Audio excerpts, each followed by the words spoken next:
All right, so this is NASA's normal reentry vessel. All right, this part right here is full of the stuff, the reentry material, to keep it from burning up. All right, so this entire part, now there's several ways that you can do this. You can use liquid nitrogen to cool off the outside and the inside at the same time, or you can just use the material that they use. I don't think it's liquid nitrogen. All right, but here's the problem. When this vessel re-enters, it's probably moving, I would say about 15,000 miles an hour. Let's just say minimum 15,000 miles an hour. That heat. So let me explain something to y'all. When this vessel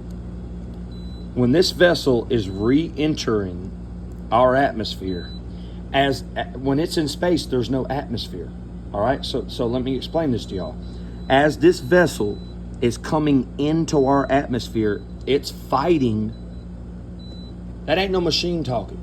That's William Coughlin. All right, that's William Coughlin talking. Ain't no fucking machine.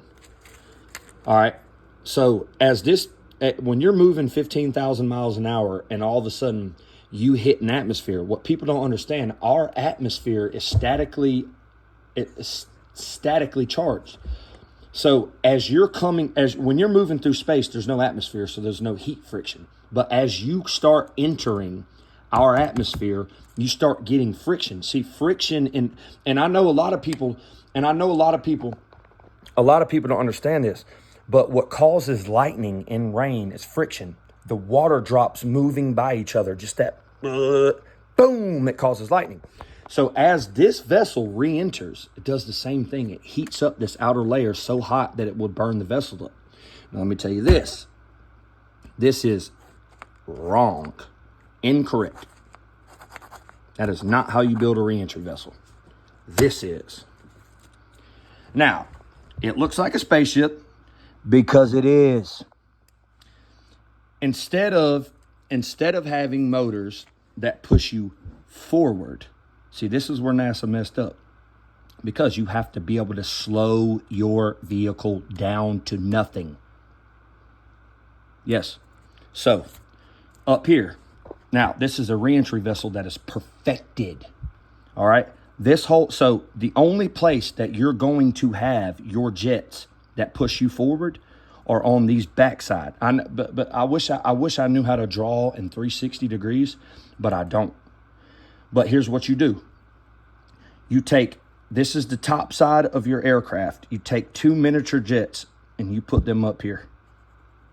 You take 2 miniature jets and you put them up here. I'll explain that later.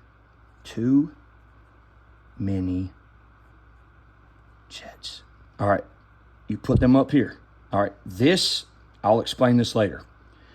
In order to build a re-entry vessel that is perfected, all right, what you do is you have to have lift. So you have all of your motors on the bottom side of this. Now, they're not going to be sticking out like this because a true perfected, manufactured craft is not going to have these motors sticking out. They're actually going to be inside of here, like there'll be a little flap open, and then the motor's able to blow out air or pull in air. All right. Now, I'm not finished. The only jets that you need to push this vehicle forward, these are your 2 most powerful jets, will be on your back side of this. These jets lift the craft up, turn, and these jets push it. Now, that's after you're on the ground. So let me hear you out. So hear me out. That's after you're on the ground. So hear me out. This vessel can not only re-enter, it can leave as well. It can leave. All right. So this is the perfect re-entry vessel.